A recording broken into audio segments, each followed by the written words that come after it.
What's up guys? Welcome to AnimeKouhai. If you'd like to help me out, please hit the like button and subscribe to my channel.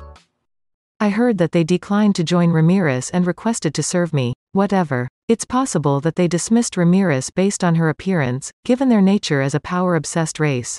Wrong. Those children got their names from you, didn't they, Rimuru? They were happier with that than getting a paycheck. They told me they couldn't compromise it. Oh, that'd explain it. It was nice to hear that. I should treat Gozer and Mezer better next time I meet them. Just like that, I learned about an unexpected phenomenon in the dungeon while I was inspecting the three intruders' actions. It was this occurrence that shocked me, but the fact that the Guardians were stronger now was good. But it would be a bit of a problem if they evolved way more than we thought. It might be a coward's bad habit.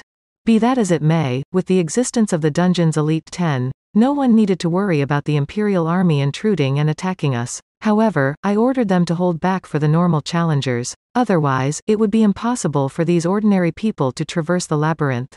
The unfortunate thing was that they'd have to take on a labyrinth containing a number of Demon Lord-class monsters. The only floor that I wanted to be seriously guarded was the 100th floor, and I'd leave that to Veldora. As for the other levels, at least up to around the 80th floor, I hoped for the challengers to take their best shot and attack them. We made the dungeon with a lot of care, so I wanted them to see how cool it was. But all that would have to wait for peaceful times. After going through the labyrinth to make sure it was in good condition, I visited each of the Guardians. Actually, I wanted to see just how they evolved with my own eyes. Their growth was staggering. With the power they currently had in the labyrinth, I couldn't imagine them losing to the Empire. After a few days, I went to try out the observation magic I had finally finished after a bit of work. The place was the Strategic Military Control Battle Command Center, commonly known as the Control Room. The name had that tactical oomph to it. Thus, that's what I settled on with Veldora and Ramirez.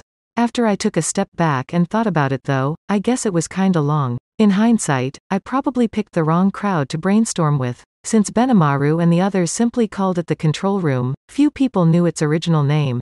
It was newly built next to Veldora's private room on the 100th floor of the labyrinth and could be accessed through the usual war room. If the city above ground was isolated within the labyrinth, this would serve as the main headquarters. We were absolutely prepared for war. And if the invasion never came and all of this was for nothing, I'd still count it as a win, right?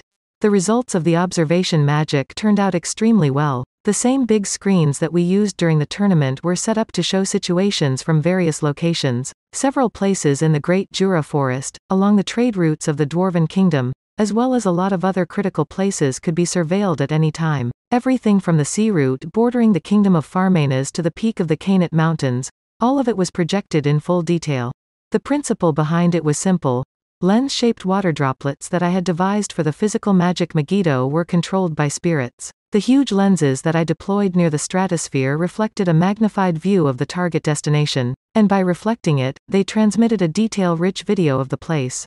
Taking a page out of Moss's book, I had sent out a herd of tiny slimes, each a clone, and used them as a medium to activate the magic on site. Because of that, they were all connected to my main body through spatial domination, allowing for an instant data link, which meant that I could enjoy zero-latency streaming. My clones were too tiny to act autonomously, which had the added benefit of requiring no magicule so long as I didn't consciously act on them. On the flip side, moving them to the places I wanted to see was quite the challenge, but Soe and Moss handled that for me quite well. It was a very handy, low-cost solution. I named this physical magic Argos, the Eye of God. The feed to the monitor was highly accurate after being processed by Wisdom King Raphael. A close-up view of whatever distant area could be enjoyed from the warmth of the control room. The completion of this magic system was a delight to everyone, especially Diablo, who was over the moon, but let's ignore that. Next, the surveillance system actually had another benefit that we only found after it was finished. Now people could activate Megiddo in the place shown on screen while they were in the control room. I tinkered around with it for a bit and was stunned. I fired a beam at Gopta's feet while he was training in a clearing, but I didn't expect it to work so well. I'll never forget the look on Gopta's face as he jumped in shock. Idiot, it's because you're not paying attention. I may have told him off, but I didn't think it was his fault. Megiddo's performance had also improved. Originally, Great Sage had optimized this magic, but the current Raphael San didn't seem to be satisfied. Following much more careful refinements, I had developed a system that used a number of lenses floating in the sky at all times, like satellites. By linking it with Argos, Megiddo could even be fired at night. Although it wasn't as powerful, I succeeded in converging the light by reflecting beams of light from one satellite lens to another. To be clear, I really did get maybe a bit carried away here, but the results spoke for themselves, so it was time well spent in my book. Powerful spirits were really the ones creating these lenses, so I just supplied them with magicules. Raphael-san was the one who did all the complicated calculations, so that made it easy to operate. During the daytime it operated at full power, of course, since that overhead became unnecessary. With more light and heat blasting through it, it was one heck of a heat ray cannon. If I were to face off against a human army, I bet I could reduce them to ashes without lifting a finger. After my little upgrades to the magic, it really seemed that strong. Satisfied with the outcome of my experiment, I returned to my office. Not a moment too soon, Shuna came by to let me know that we had guests. By that, I could see that there were quite a few guests. Let's just say that most of my time was spent meeting guests. I spent the rest just developing magic, thinking of cool new products, and ordering the right people to the right places. I was also running the labyrinth and consulting with Miles-kun, among other things. Having fun was also part of my work. With that being said, treating my guests well was very important, so I took it seriously. Shinji and the other two were waiting nervously in the guest room, which Shuna escorted me to. They were granted asylum in our country, and so we asked them for as much information as they could share with us over the last few days. Of course, this wasn't an interrogation, but a voluntary thing. We had interviewed them peacefully in separate rooms. They were allowed to do whatever they wanted to in their free time, so they could think about their decision regarding their futures. Today, they came to report that. So, have you decided what you're going to do? They were torn between the choice of working in my kingdom or becoming freelance adventurers. If they wanted to continue being adventurers, they could strike it rich by challenging the dungeon over and over.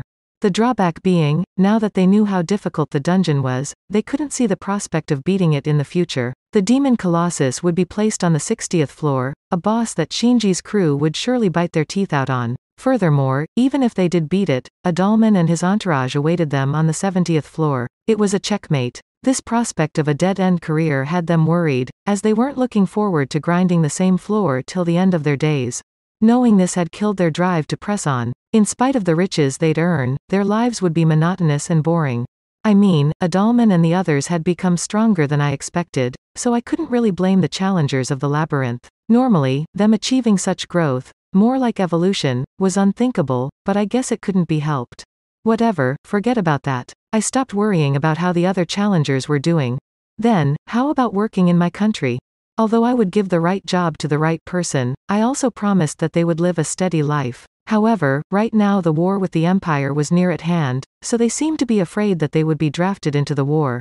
I didn't intend to force anyone, but I couldn't guarantee that the three of them wouldn't get involved. Yes, Shinji said nervously. after discussing amongst the three of us, we decided to work for His Majesty Rimuru's country. Because Master Gadra is also going to serve this country, would you allow us to do the same? The other two nodded sternly, apparently on board with it. Understood. In that case, you're welcome to join us. Thank you very much. I promise to do my very best. I'll do my best. Just like that, the trio became part of my country. So, what kind of job should I give them? I'll let old Gadra-san manage the 60th floor. This way, he can research the demon colossus in order to pilot it in the future. That old man had an unquenchable thirst for knowledge and became deeply invested in the topic. So much so, that he couldn't contain his excitement when I presented him with the demon colossus. Right now, Adalman was supervising him. In the future, I had plans of letting Gadra become the guardian of the 60th floor. So, you guys don't want any part in the war, right? Yeah. Shinji replied hesitantly. There are people that we know, so if it is fine with you. Then, rather than becoming my subordinate, maybe they could become researchers in the dungeon. On that note, I decided to introduce the three of them to Ramirez. We strolled into the dungeon and headed to Ramirez's lab. Ramirez, this is Shinji and his friends. Would you like them to work at your place? Rimuru, those kids that visited before? Yep. Ramirez had been looking for an assistant, but she hadn't found one yet that was up to task. She couldn't do things as freely as she wanted with foreign researchers. On the other hand, unintelligent monsters just couldn't understand her crazy ideas. She had Dino, but she couldn't rely on him alone. Right then, Shinji and the others appeared, and they happened to be the right people for the job. I'm Ramirez. Are you guys interested in working as my new assistants? Shinji was bereft of words, but he didn't seem to realize who Ramirez was. Fantastic! Hey, Shinji! Fairies really exist?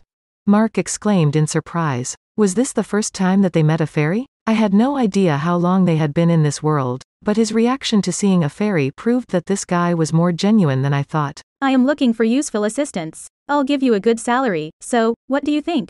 Rimuru also said that since we lack researchers, educated otherworlders are a great value. Ramirez had said too much. That was true though. They were highly skilled, and their thinking was flexible. They were always ready for work, so they'd make a great addition to the team. I agree. I think I'd be more at peace with research. Shin was straightforward with his opinion. Perhaps moved by this, Shinji quickly made up his mind.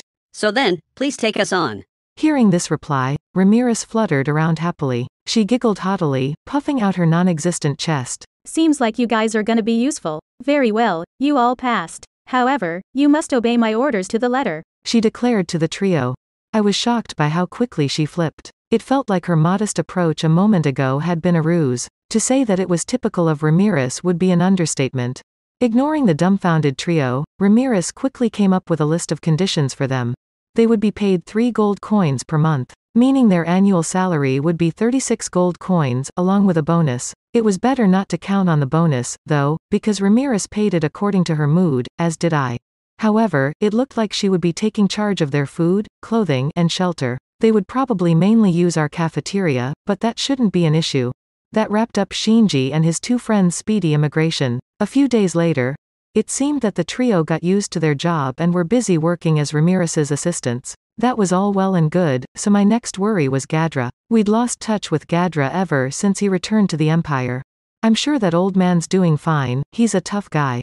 I started to worry about him though and hoped to get in touch. With that on my mind, I went to the control room to have a meeting with Benimaru. The big surveillance screen showed footage from my Argos. It showed all of the surveilled locations, but I couldn't spot anything out of the norm. I wanted to get information on Imperial territory as well, but I had to be satisfied with the military border for now. A lot of soldiers gathered there to guard the area around the base. That's it for this video, guys. Thank you for always watching my videos and supporting my channel. Shout out to the new members of AnimeKouhai sponsors: Isaac, Shadow Wolf 660, Koala King 93, Devon, Tyree Ezel, Paul Degrassi, Max Ariel, RN Bart, Little 95, Coyote de Peza. Thank you so much for helping out. I'll see you guys in the next video.